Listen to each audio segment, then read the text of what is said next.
Hello, I'm Anton. Today is day 32 of the daily crypto installment program. As usual, I paid in installments: Bitcoin 20,000, Ethereum 20,000, XRP 10,000. So, that's my crypto installment transaction for February 11th, 2025. Continuing, let's talk about Bitcoin again. Today we're discussing a very important question: where is Bitcoin stored? While regular money is stored in a wallet or bank account, Bitcoin is stored in a digital wallet. Well, there are two types of wallets.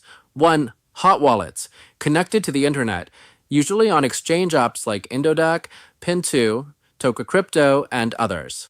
Two, cold wallets, not connected to the internet, can take the form of a special flash drive, hardware wallet, and are much safer for long-term storage.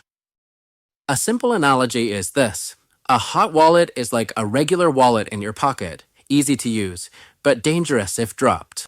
A cold wallet is like a safe at home, unbreakable online, but complicated to open.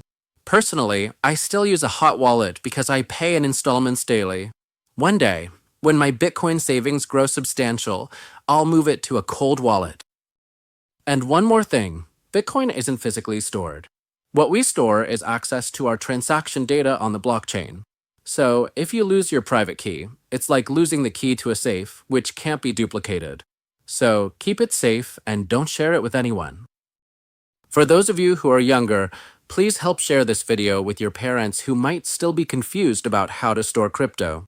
See you on day 33.